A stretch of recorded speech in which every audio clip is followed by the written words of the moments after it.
안녕하세요. 과학으로 보는 영화 해설, 짜고 치는 과학 해설의 담당자 대덕넷 이원희입니다. 예, 저희가 원래대로라면 저희 지금 진행되고 있는 AI 페스티벌과 맞춰서 영화관에서 과학 해설을 진행을 하려고 했는데 아쉽게도 코로나로 인해서 저희가 이렇게 영상으로나마 궁금해하시는 분들을 위해서 영상으로나마 과학 해설을 준비를 했고요. 그래서 오늘은 AI 특집에 맞춰서 AI 영화 중에 그 2013년도에 개봉한 그녀라는 영화에 대해서 두 분의 전문가와 함께 이야기를 나눠보고자 합니다. 그래서 제 왼쪽 화면상 오른쪽에는 한국전력연구원의 최우성 박사님께서 오늘 AI에 대해서 전반적으로 이야기를 해주실 예정이고요. 제 오른쪽 화면상 왼쪽에는 건양사이버대학교 심리학과 겸임 교수이자 영화심리 상담사라는 아주 독특한 직업을 가지고 계신 저희 김화정 교수님과 함께하게 되었습니다. 예, 안녕하세요. 네, 안녕하세요. 네, 예, 반갑습니다. 예, 그래서 오늘 되게 여러 이야기를 해볼 텐데 그래도 일단 조금 두 분이 조금 영화를 보셨을 때 좀 어떠셨는지 간단하게 좀 영화에 대한 소감 한마디씩 한번 해주시면 그거부터 이제 저희가 좀 시작을 해보도록 할게요. 혹시 김화정 교수님은 이 영화 좀 어떻게 보셨어요? 네, 저는 일단 색채감에 굉장히 놀랐고요. 네, 그리고 다른 분들은 어떻게 느끼실지 모르겠지만 저는 약간 우울하고 저의 대인 관계에 대해서 한번 돌아보는 그런 시간을 가졌었습니다. 네. 아까 색채감 얘기를 하셨는데 그 영화 포스터를 보신 분들은 아시겠지만 아주 다홍빛에 가까운 네. 예, 색상이셨는데 그거에 맞춰서 오늘 네, 네. 의상도 준비를 해오셨다고 해요. 그래서 조금만 이따가 저희 요 색깔에 대해서도 한번 이야기를 들어보도록 하고 네. 저희 최우성 박사님 혹시 영화 어떠셨는지? 그 2014년도에 개봉했다고 말씀하셨는데요. 그 당시에는 저도 사실 기술적인 것보다는 약간 우울하게 다시 영화를 봤었고 최근에 다시 한번 봤는데요. 그게 알파고로 인해서 많은 사람들이 AI에 대해서 관심을 갖기 이전 영화거든요. 그러니까 지금 다시 봤을 경우에는 2014년 그 시대에 어떻게 그런 기술들에 대한 기술적 상상력들을 영화에 녹여냈었을까라는 약간의 재미있는 포인트가 있었습니다. 예, 안 그래도 그 주 소재가 이제 사만다라는 영화상에서 이제 사만다, 그 다음에 주인공은 시어도르라는 그 손편지를 대필해주는 직업을 가진 그 실제 남자 주인공과 인공지능의 여자가 이제 서로 감정 교류를 하고 대화도 하고 이야기가 풀려나가는데 저희가 이제 조금 지금은 익숙하지만 영화가 나올 당시 이제 박사님이 말씀을 해주신 것처럼 알파고 쇼크보다 훨씬 더 전인데 그 당시에 이제 저희가 이제 흔히 말하는 기계학습, 강화학습에 대한 이야기가 좀 나오고 있어요. 예를 들어서 사만다가 주인공의 메일함이나 편지함, 주소록을 순식간에 정리를 해둔다든지 아니면 필요한 정보가 있으면은 그 관련 문헌을 순식간에 다 읽는다든지 그런 장면들이 영화 속에서 등장을 하는데 영화 속에 나온 그 사만다 수준이랑 지금 현재가 저희가 이제 조금 개발되어 있는 상품들이랑 AI들이랑 좀 비교를 하자면 좀 어느 정도로 비교를 해볼 수 있을까요?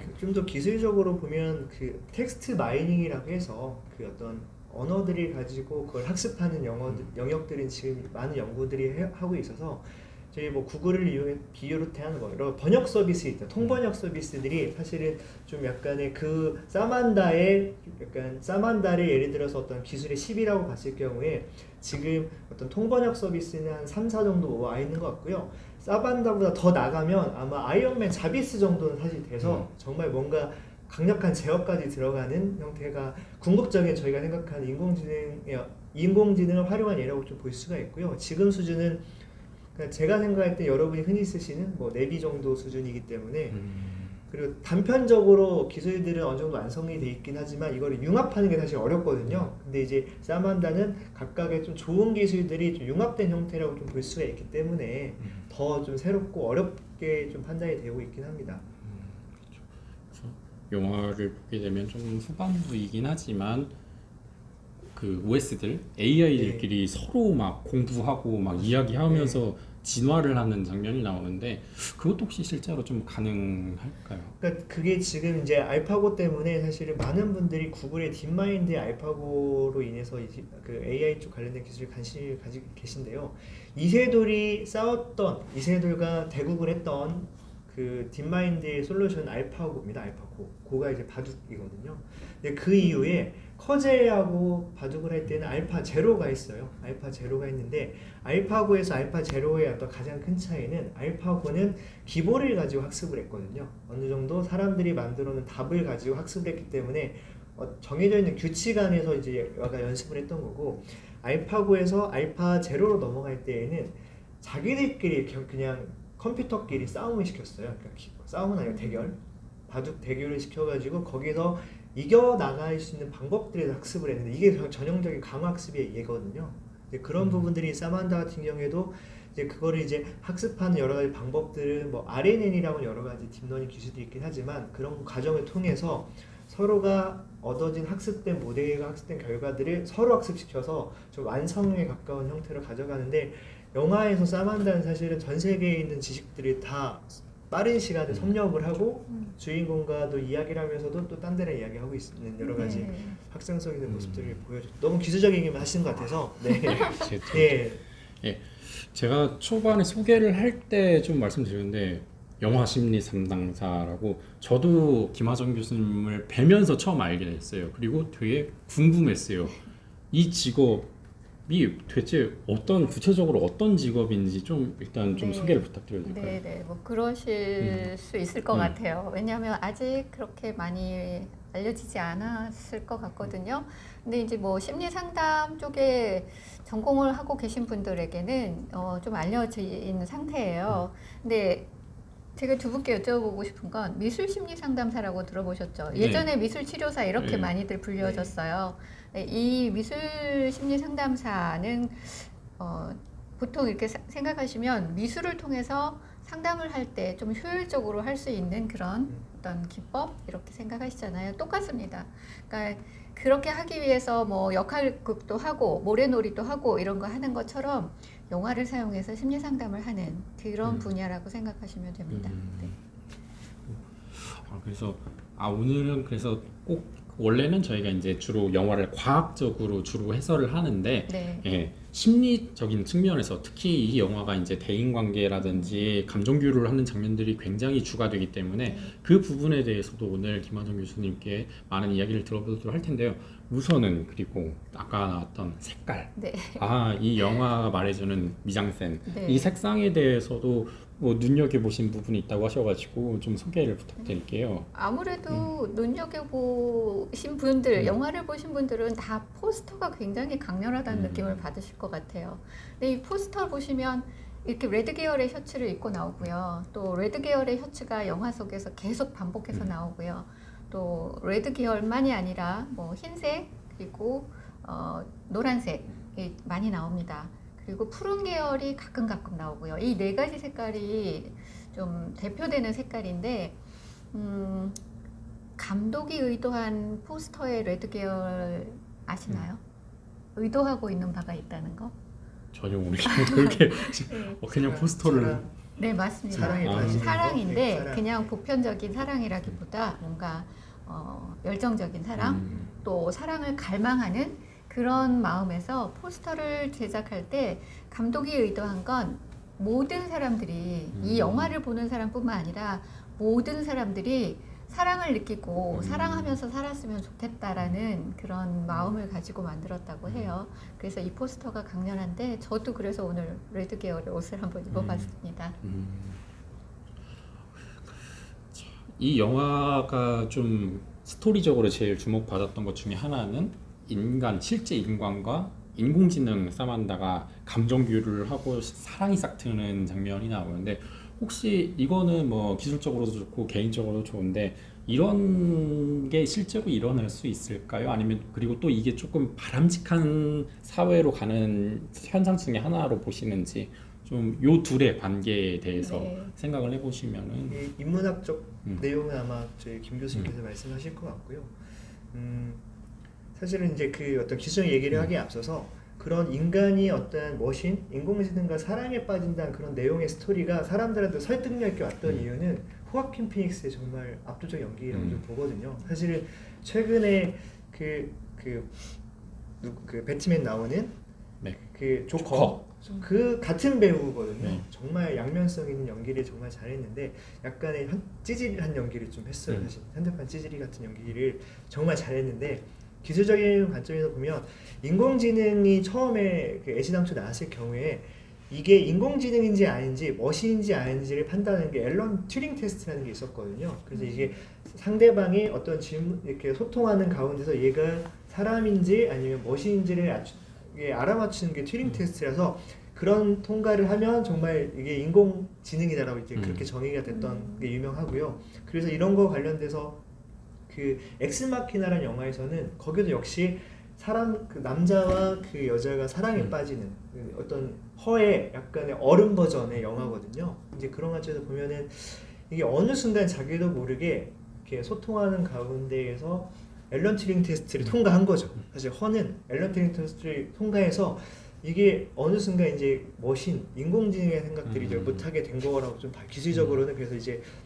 그 기술 영역에서 허는 앨런 튜링 테스트를 통과한 인공지능의 이야기가 남자와 같이 곁들여졌다라고 이제 볼 수가 있습니다.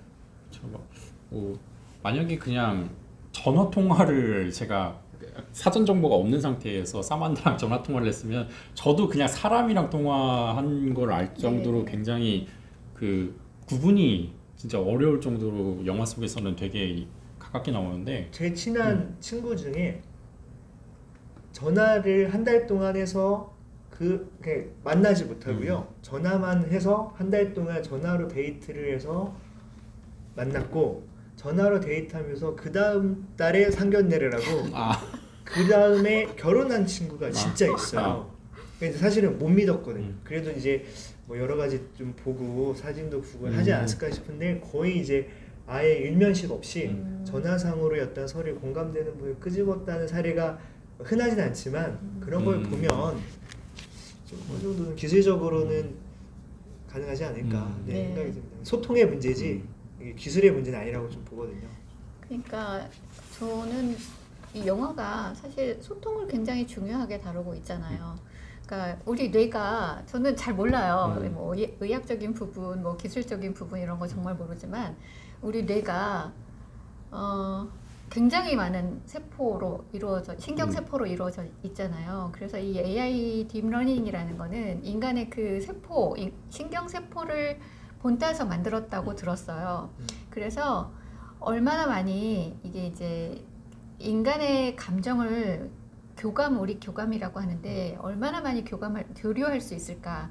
정말 인간이 느끼는 것처럼 완벽하게 그렇게 교감할 수 있을까에 대한 거는 많은 심리학자들도 아직 연구하고 있다고 하는데 이제 그 중에 그 셰리 터클이라는 MIT 공대 그 사회학 교수님의 이야기를 제가 들은 적이 있어요.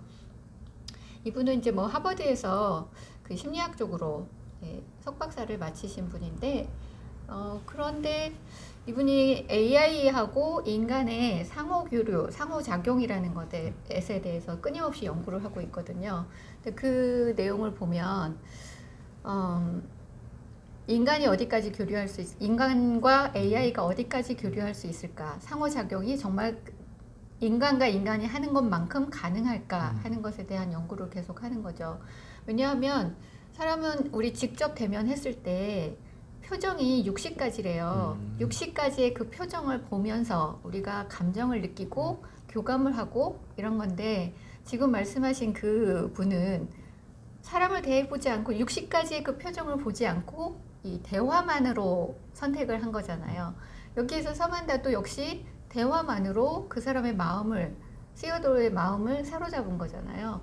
그래서 이게 정말 철저히 학습되어 있는 것이냐 아니면 정말 사람의 마음과 같이 질적인 문제가 동일시 될 수 있을 것이냐 하는 것은 심리학적으로는 확실하게 답을 할 수가 없다라고. 네, 약간 이렇게 또 볼 수가 있습니다. 아까 제가 강화학습 이야기를 잠깐 했는데요. 이게 강화학습이 기존의 인공지능에서 어떤 기술적으로 조금 차이가 어떤 게 있냐면 기존의 어떤 대부분의 머신러닝과 딥러닝은 X라고 하는 들어가는 인풋과 아웃풋 Y라고 하는 것들이 명확하게 딱 정의가 되어 있고 이 관계에 대해서는 조금 사람이 도와주면 머신러닝이고요. 알아서 판단하면 인공지능인 건데 네. 광학습은 X란 if 줬을 경우에 Y 내가 원하는 Y를 잘 주면 피드백을 좀 더 줍니다. 네. 이거 보상값이라고 해서 네. 보상을 해주면 이게 이제 이렇게 하니까 더 좋구나라는 것들이 이제 스스로 이제 사람이 네, 네. 그러니까 연애를 많이 한 사람이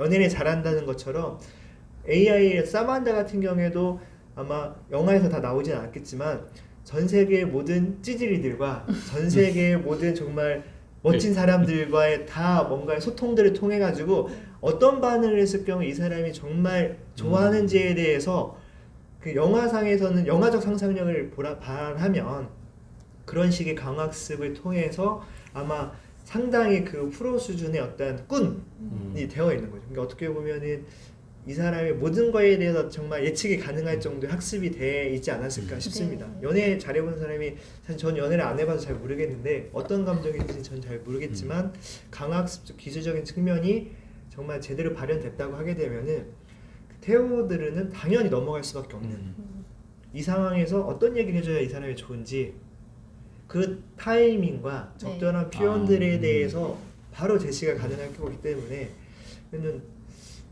뭐 충분히 가능한 기술적으로 그게 지금 가능하냐 그건 모르겠지만 네. 그런 기술이 정말 개발이 됐다면 그 정도의 어떤 사랑에 훅 빠지는 것들은 충분히 가능할 것이다.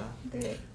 저 한마디만 네. 더 해도 될까요? 그 딥러닝 지금 말씀하셨잖아요. 네. 근데 그거 딥러닝이라는 건 사실 어떻게 보면 그냥 딱 주입시킨 것만 하는 것이 아니라 거기에서 스스로 학습해서 범위가 넓어지는 거잖아요.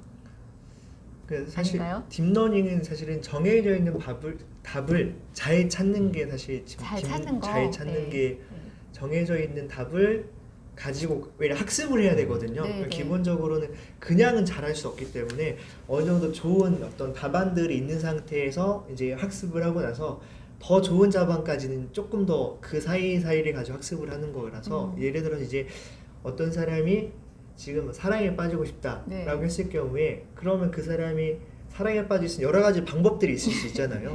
이제 그런 거를 이제 이것도 해보고 저것도 해보고 했는데 어떤 거에 대해 반응이 제일 좋았어. 이제 그러면은 그런 식의 확장성에서 하는 거지 정말 답이 없는 거를 예측하는 것들은 불가능하고요. 네. 그러니까 그 같은 경우에는 사만다 입장에서는 이 테오도르를 그냥 위로하겠다 아니면은 뭐 소통하겠다는 목적을 가지고 접근했다는 측면에서 보면 영화에서는 사실 기술적으로는 다 완성됐다고 좀 볼 수가 있는 거죠. 답이 없는 거를 예측할 수 없다. 인공지능. 그 다음에 이제 좀 말씀을 드릴 게 사만다가 좋은 예가 될 수가 있는데 대부분의 많은 분들 저희가 이제 영화들을 준비하면서요 AI 로봇 관련된 영화도 아이로봇도 사실 준비를 했었는데 네. AI 인공지능과 로봇이 사실 전혀 다른 얘기거든요. 근데 대부분 많은 분들이 어떤 휴머노이드 로봇을 보고 인공지능을 얘기를 하시는데 그런 휴머노이드 로봇의 브레인이 사실은 AI라고 좀 보시면 되기 때문에 로봇도 어차피 AI라고 얘기하시면 여기 아마 이 방송을 아마 보시는 분들은 그렇게 조금 구별을 해주시면 감사할 것 같습니다. 문득 제가 갑자기 궁금해진 건데 두 분은 만약에 자기가 이제 영화 속의 테오도르 같은 심정 상황이 그런 정도 된다면 그리고 나를 정말 이렇게 잘 대해주는 AI가 존재를 한다면 혹시 테오도르처럼 사랑까지는 아니더라도 사랑 또는 되게 밀접한 감정까지 가실 것 같은지 아니면은 나는 그래도 얘는 AI라고 생각을 해 사람이 아니라고 생각을 해 라고 해서 일종의 선긋기가 되실 건지 혹시 두 분은 만약에 그런 상황이 처한다면 저보다는 김 교수님이 그 개인적인 생각과 전문가적 생각을 이렇게 두 개를 나눠서 이렇게 충분히 얘기해 주시는 게 맞지 않을까 아, 싶습니다. 그 진짜 훅 들어오시는. 제가 말을 너무 많이 한 것 같아서 아니에요. 그래서 그 답변은 제가 최 박사님의 답변을 드리기는 좀 어렵고요. 저는 아닐 것 같아요. 저는 AI는 AI다라는 것을 항상 염두에 둘 것 같거든요. 근데 그 얼마 전에 제가 본 영화에 보면 그 외롭게 사는 아버지에게 혼자 사시는 아버지에게 요즘 다 아버지 부모님 혼자 사시잖아요. 이 혼자 사시는 부모님에게 이렇게 로봇을 선물을 하는 자녀의 영화를 보여줘요. 근데 이 로봇을 처음에 나 이런 고철덩어리 필요 없다고 아버지가 막 거절을 하시다가 이렇게 대화를 하기 시작하는 거죠. 그래서 한마디 대화하고 그 로봇이 근데 나의 감정을 읽어주고 위로를 해주고 그러는 과정에 정말 로봇에게 감정이입이 되는 그래서 이렇게 교감이 되는 그런 영화를 본 적이 있어요. 그러니까 저도 지금은 AI는 AI고 저는 사람과 사람이 교류하는 걸 원해요라고 말을 하지만 그렇게 될 수도 있죠. 저도 지금은 네. AI는 아직 AI라고 생각을 하고 아마 그런 감정들은 사람과 사람 사이에서 느끼는 게 좀 자연스럽지 않은가라고 생각을 하고 있는데 혹시 모르죠. 저도 네, 네. 뭐 이렇게 생각을 하시는 분들이 진짜 테오도르 같은 상황에 놓인다면 그렇게 될 수도 있고 영화 속에서 보면은 테오도르뿐만이 아니라 AI랑 교제를 하는 몇몇의 인물들도 나오고 또 그걸 이해를 못하는 사람들도 나오고 그렇죠. 네, 네. 그걸 존중을 해주는 그 데스크 직원도 나오고 그래가지고 AI는 조금 더 발전 지금은 좀 봤을 때 어색할 수 있는데 발전을 하고 나면 자연스럽게 녹아들 수도 있지 근데 않을까. 저는 이미 어색하지 않다고 생각하는 게 시리가 있잖아요. 우리 그 아이폰, 아이패드 쓰시는 분들은 시리가 뭔지 이미 다 아실 거고요. 또 갤럭시 빅스비 제가 이거 말씀드려도 되는 건가요? 네. 예, 네. 폰 이름을 예, G. 거기에 빅스비도 역시 마찬가지. 이 시리나 빅스비나 뭐 아리 이런 것들이 어떻게 보면 사만다를 만들어낸 기초 작업이 아닐까 그런 생각이 들어요. 근데 요즘 젊은 세대는 시리가 정말 나를 좋아해 줬으면 좋겠어. 시리는 존재하는 그 눈으로 보이거나 존재하는 그런 뭐 어떤 사람이 아닌데 그럼에도 불구하고 시리가 나를 좋아해 줬으면 좋겠다라는 바람을 한다는 건 AI가 있다면 내 곁에 있다면 충분히 가능한 얘기가 아닐까라는 생각이 들어요. 저는 이게 아마 어떤 그런 예술적인 영역에서도 우리가 정말 훅 빠질 수가 있냐, AI가 만든 어떤 영화, 음악, 미술에 빠질 수 있냐라고 이제 하는 어떤 연장선 있는 질문까지 생각을 해보면 기본적으로 사람은 불완전한 존재라고 좀 보거든요. 그래서 저는 이제 공학을 공부한 사람, 연구한 사람이긴 하지만 그래서 이제 기술이 사람의 가치를 충족할 수 없다 당연히 생각을 하고 있고요. 근데 사람이 완벽한 사람을 좋아하진 않아요. 매력적인 사람을 좋아하지. 근데 인공지능은 완벽할 수 있지만 매력적일 수는 없다고 좀 보고 있습니다. 네. 그런 부분에서 좀 차이가 있을 거라고 좀 보고 있고, 근데 저희가 사람 같은 경우에는 불완전한 이성적인 거를 자부하는 불완전한 사람들이기 때문에 그 정서적 친밀감에 대해서 그거를 이겨낼 수는 좀 없다고 좀 보거든요. 정서적 유대감 이제 그런 걸 보면은 그 다음에 또 하나 더 말씀을 드리면 제가 같은 집에서 살고 있는 분이 세 분이 계신데 BTS를 진짜 좋아하거든요. 저는 BTS 사실 아이돌 잘 모르고 하는데 몇 달 전에 그 온이라고 하는 음악의 뮤직비디오를 본 적이 있어요. 그 지하철에서 공연하는 걸 봤는데 진짜 대단하더라고요. 그래서 이걸 보면 BTS 팬이 될 수밖에 없겠다 생각했던 이유가 퍼포먼스적인 완벽한 것들은 당연히 첫 번째 좋았는데 저걸 하기 위해서 얼마나 고생했을까. 저 아이들이 그쵸, 아이들이에요 저한테는. 그분들이 죄송합니다. 아미분들한테 죄송한데 그분들이 밥도 안 먹고 저 날씬한 몸들을 유지하고 완벽한 동작과 완벽한 액팅, 완벽한 어떤 노래들을 할 때 얼마나 많은 수고를 했을까라는 것까지 사실 보는 거거든요. 사실은 보여지는 한순간에 완벽한 걸 떠나서 그 개개인이 만들어왔던 그 오랜 시간의 노력과 그런 애씀 이런 것까지가 딱 느껴지기 때문에 대단하다고 사실 하는 거기 때문에.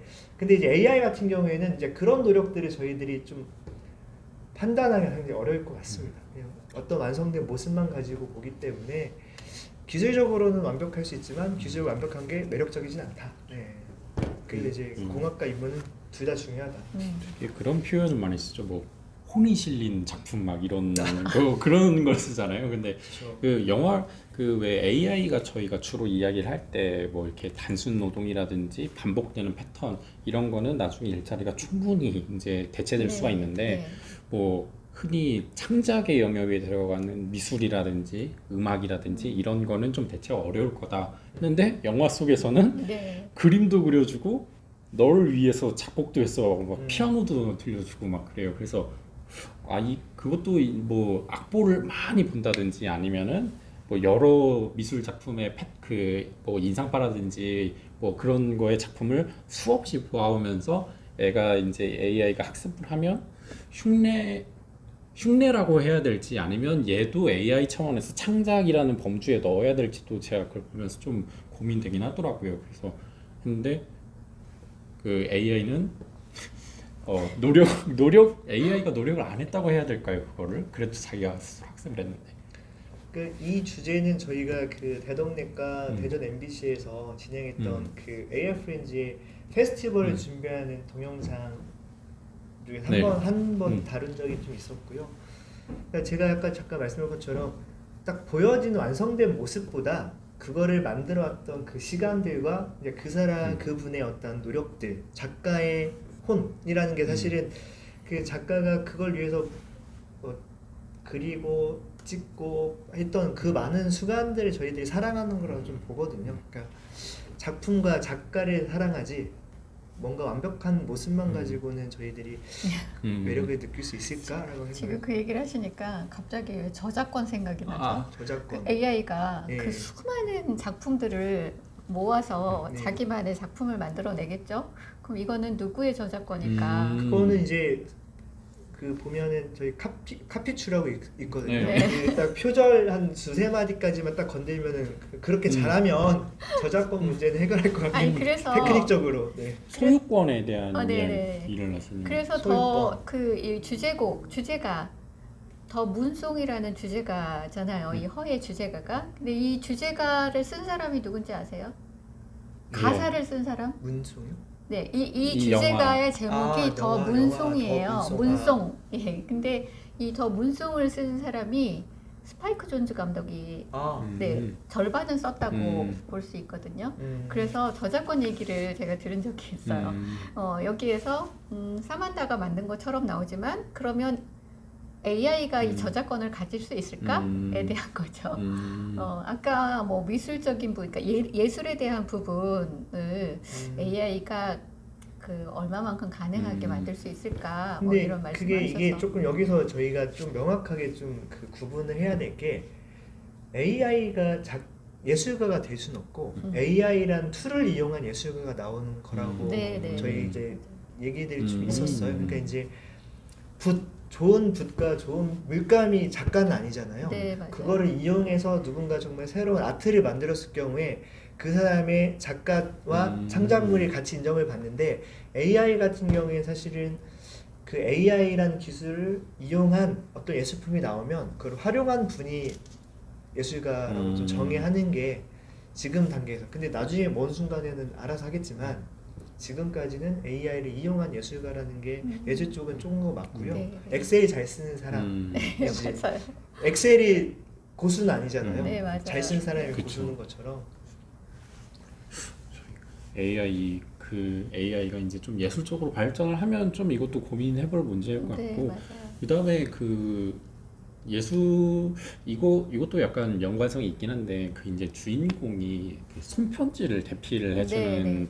사람이다 보니까 그거를 이제 교정을 사만다가 해주기도 하고 또 사만다가 테오도르한테도 말하는 것도 그렇고 그래서 혹시 뭐 나중에 가면은 AI가 써준 글들을 저희가 보고 뭐 지금도 아마 AI 기자들이 쓰는 것들도 있고 근데 구분을 하기가 좀 어려워지지 않을까요?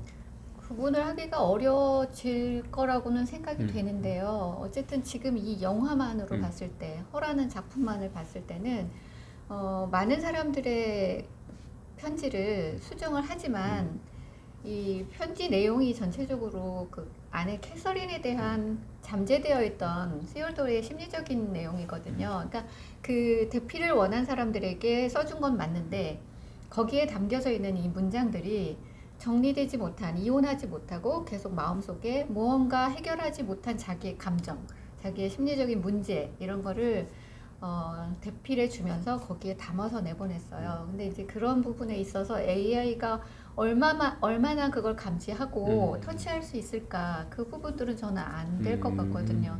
이거는 시오도르만이 느낄 수 있는 아내에 대한 캐서린에 대한 감정이고 그리고 사실 역사잖아요. 그들만의 역사잖아요.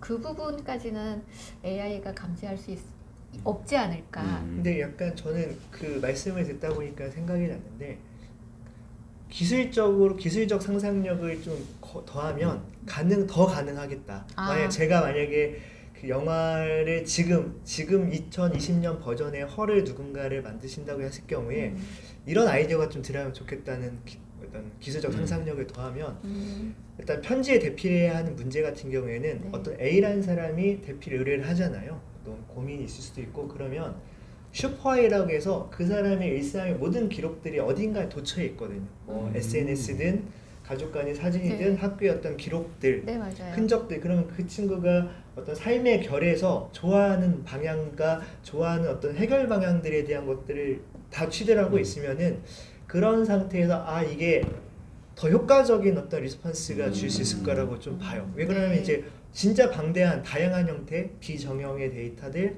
한 사람의 삶을 사실은 꿰뚫을 수 있기 때문에 네. 제가 볼 때는 이제 지금 시점에서는 아마 허가 만들어진다면 더 나갈 것 같긴 합니다. 사실은 더 나가서 더 확실한 이야기들을 풀어주지 않을까. 사실은 무서운 이야기긴 합니다. 무서운 그래서 이야기죠. 사만다가 이 대화를 시작할 때 이 세오도르가 자연스럽게 사만다에게 녹아든 이유가 나에 대해서 너무나 잘 알고 있는 거죠. 내가 원하는 거, 내가 느끼는 감정 이런 것들을 너무 잘 알고 있으니까 왜 사람과 사람은 자꾸 부딪히잖아요. 왜냐하면 자기가 가지고 있는 가치관과 자기의 감정이 있으니까 부딪히는데 사만다는 그게 아니라 나를 너무나 많이 이해해 주는 거죠. 그래서 그냥 그대로 이렇게 녹아드는 그런 모습을 볼 수가 있는데 영화 제목이 왜 헌지 아세요? 저 훅 들어가는 질문이네. 네, 저도 저도 되게 당황스러운데요. 이런 심정이셨군요. 네. 저는 그냥 그 사만다를 처음에는 그 지칭을 하는 줄 알았어요. 그냥. 사실은 이 영화는 그 스칼렛 요한슨의 녹음이 아니었어요. 만드는 당시에. 네. 뭐 아시는 분들은 아시겠지만 사만다 모튼이라고 하는 그 마이러니 리포트에 나왔던 그 사람이 목소리 여주를 맡았었는데 녹화를 다 하고 나서 들어보니까 그 사람만의 목소리가 기계적이라는 게 아니라 거기에서 녹음을 한 그 목소리가 너무 기계적으로 들려서 그러니까 감독이 좀 인간적이고 따뜻하고 이렇게 좀 마음을 사로잡을 수 있는 목소리로 바꾸면 어떨까. 그래서 사만다 모튼에게 양해를 구했대요. 이미 다 끝났고 이미 촬영을 할 때 시오도하고 같이 배역을 맡아서 했는데 양해를 구하고 바꿨다는 거예요. 그래서 영화에 이 AI 이름이 사만다로 지어진 거예요. 사만다 모튼의 이름을 따서 사만다라고 부르게 된 거예요. 그러니까 그만큼 또 감독은 인간에 대해서 굉장히 세밀한 이 감성의 부분까지 그리고 느끼는 어떤 감정의 부분까지 세밀하게 파악을 하고 그 부분에 양해를 구하는 그런 모습을 볼 수가 있었던 거죠. 지금 다시 재개봉해도 괜찮을 것 같긴 해요. 네, 그럴 것 같아요. 그래서 영화 이제 허라는 거는 원래 그녀는 쉬잖아요. 근데 영어 처음에 시작할 때 우리 뭐 주격, 소유격, 목적격 네, 이런 거 맞아요. 배우잖아요. 그 쉬는 주격인데 소유격, 목적격인 허를 사용을 했어요. 그거는 사만다는 처음에는 단순한 시올더의 그 소유물인 거예요. 소유물 OS로 만나게 됐는데 점점 방대해진 거죠, 스스로가. 그래서 그 자기 스스로 나중에 떠나잖아요. 자기의 그 영향력과 그 어떤 기술력 이런 것들이 사만다 스스로 개발해내서 자기가 거기서 독립적으로 떠나가는 그래서 허가 됐어요. 그리고 그러니까 말이 나온 김에 시오도라는 이름을 붙이게 된 것도 사연이 있어요. 그것도 재밌더라고요. 그거는 이 영화가 사실은 뭐 배경은 2025년인데 그런 느낌 안 들잖아요. 그쵸. 굉장히 이걸 만들 당시에 12년 후를 예상하고 만들었는데 그런 갭이 느껴지지 않는 건 이 복장에서 갭을 줄인 거죠. 고전의 복장을 보여줬잖아요.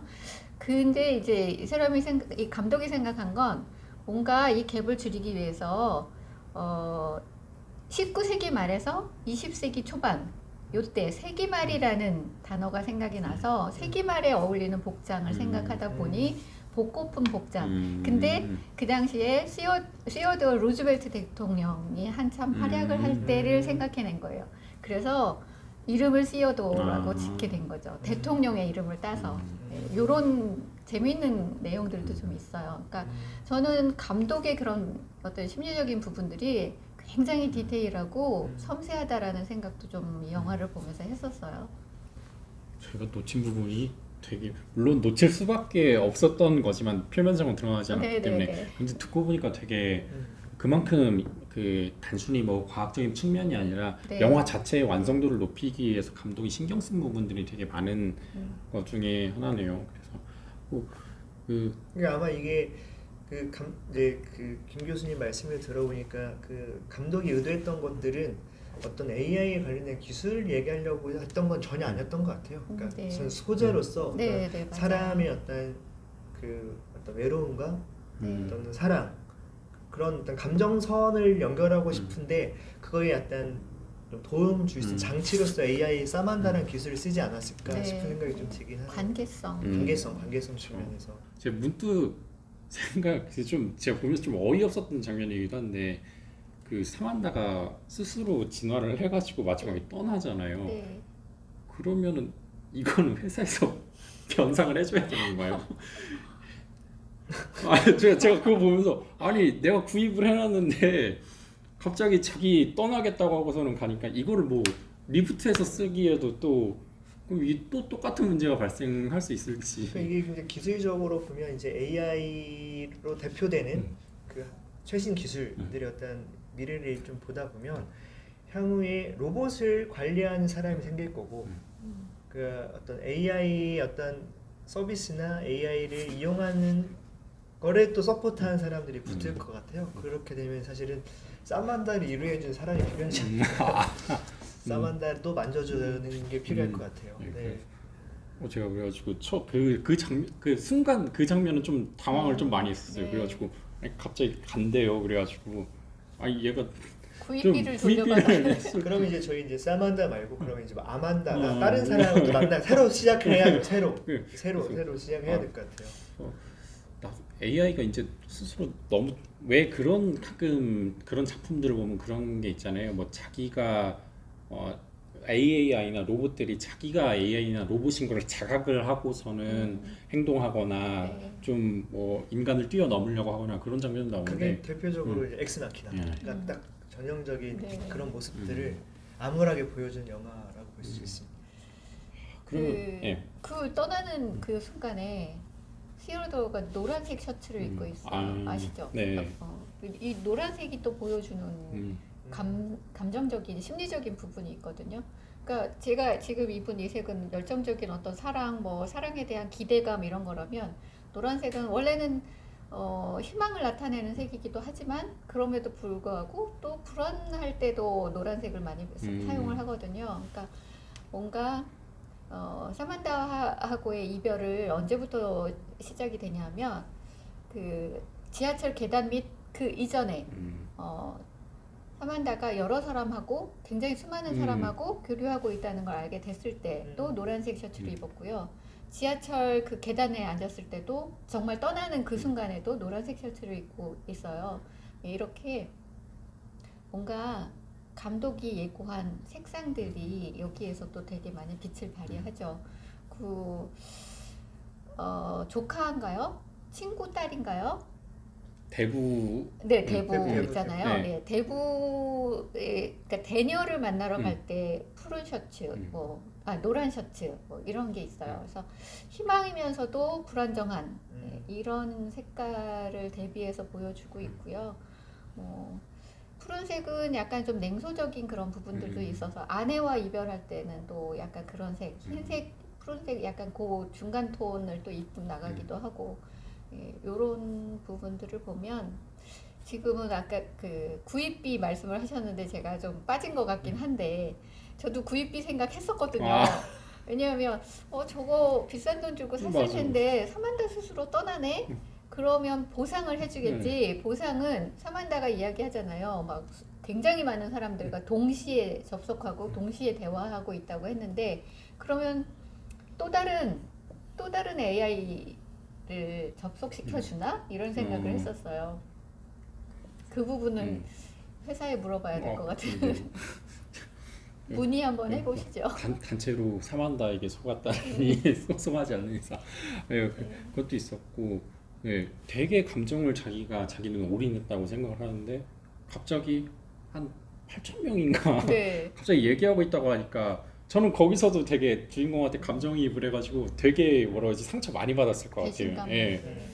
아니 되게 나만 생각을 해주는 것 같았는데 다른 사람이랑 얘기를 하고 있대요. 근데 네. 그것도 심지어 뭐 10명 뭐 이런 것도 아니고 수천 명 단위로 이야기하고 깊은 이야기를 나눈 것도 또 수백 명 단위니까 그래가지고 이게 단순히 능력 그러니까 이게 그 기술적인 부분에서 많이 발전을 했긴 했는데 주인공 자체가 좀 감정적으로 많이 기대고 있었다 보니까 네. 그거에 대한 좀 반발 그 좀 후폭풍 이런 게 좀 컸었던 것 같기도 하고 그래서 보는데 순간 사만다가 너무 그 순간은 너무 미웠어요 개인적으로는. 아까 이제 김 교수께서 관계성에 대한 영화라고 말씀하셨는데 사람들은 자기만 바라본 특별한 관계를 갖고 싶어 하는 것 같아요. 거기에서 특별한 마음들이 느끼는데 이제 거기가 1대1의 어떤 특별한 관계가 아니라 이게 나만 특별하지 않다라는 거에서 이제 서로의 어떤 또 신뢰 안에 혼자 싸우는 사람이 무너지지 않았나 생각이 좀 들긴 합니다. 네. 참 오늘 그러니까 저희가 원래 기획을 했던 거는 이제 영화를 과학적으로 보는 것에 대한 것도 있었는데 물론 과학적인 이야기도 많이 나왔고 또 심리학적인 이야기도 많이 나왔고 그다음에 영화 자체가 만들어진 배경이라든지 감독의 의도라는 거라든지 되게 많은 이야기가 나왔어요. 그래서 아마 이걸 보시고 나서 영화를 한 번 더 보시는 분들에게는 또 새롭게 접근할 수 있는 시각이 될 것 같은데 혹시 개인적인 뭐 이 허에 대한 개인 평점을 주신다면 또 추천을 해주신다면 좀 어떤 멘트랑 함께 해주고 싶으신지. 먼저 하시죠. 제가 먼저요. 평점은 조심스럽고요. 근데 평점을 내린다기보다 한 번 더 볼만한 영화다라는 말씀을 드리고 싶고 근데 이제 거기서 그 관전 포인트로 말씀을 드리면은 지금 여러분들이 사용하고 계신 어떤 인공지능이라고 설명되는 많은 기술들이 거기서 어떤 식으로 나타났지? 그러니까 내가 쓰고 있는 여러 가지 상호의 어떤 관계성이 확보되어 있는 뭐뭐뭐뭐 서비스들이 많잖아요. 그런 것 대비해서 영화의 사만다가 얼마나 압도적으로 좋은지 그리고 향후에 내가 어떤 그 미래의 순간에 나의 어떤 외로움과 관계성들은 기술적인 부분들이 어디까지 감당할 수 있을까라는 그런 상상력들을 좀 가지면서 보시면은 좀 재미있기도 하시고 우울해지기도 하실 겁니다. 네. 네, 저도 평점은 생략하고요. 감히 할 수 없을 것 같고요. 저도 다시 보시기를 추천드리고 제가 인상적이었던 부분은 처음에 사만다를 만났을 때 사만다가 그 사람의 모든 데이터, 시어도에 관련된 모든 데이터를 보고 엄청난 그 주소록을 가지고 있다는 이야기를 하면서 여기에 친구는 몇 명이나 있냐는 질문을 했던 게 저 가슴에 굉장히 콱 꼽혔었어요. 그래서 누구나 다 뭐 요즘 스마트폰을 가지고 다니는 시대지만 저도 보니까 한 1,000개 가까이 되더라고요, 전화번호가. 그 중에 나는 친구가 몇 명이나 있을까라는 생각을 수도 없이 해봤고 지금도 하고 있고 앞으로도 그런 관계성에 대해서 잊혀지지 않을 것 같아요. 그래서 우리가 살아가면서 사람과의 관계성을 어떻게 해 나가는 것이 좋은지 보여주는 그런 영화가 아닐까라고 생각합니다. 저 말씀 듣다가 놓쳤던 게 그 많은 사람들이 자기 이야기를 들어주고 자기 이야기를 토닥토닥 해주는 것들을 다 표현을 하진 않지만 기대한다고 봐요. 영화에서 사실 사만다는 그 역할을 해줬다고 보거든요. 저도 영화를 보면서 어떤 얘의 얘기를 하기보다는 누군가를 좀 보듬을 수 있게끔 좀 들어주는 게 필요하다는 반성 아닌 반성들을 좀 해봤습니다. 저희가 되게 처음에는 좀 짧게 끝날 줄 알았는데 하다 보니까 또 얘기가 재밌어가지고 이야기가 많이 길어졌던 것 같고 또 다음에도 혹시나 기회가 되면 저희가 이 그녀 허편에 이어서 또 새로운 영화로 여러분들이랑 이렇게 또 만나뵐 수 있을 것 같고요. 예, 저희 인사드리도록 하겠습니다. 예, 감사합니다. 감사합니다. 감사합니다.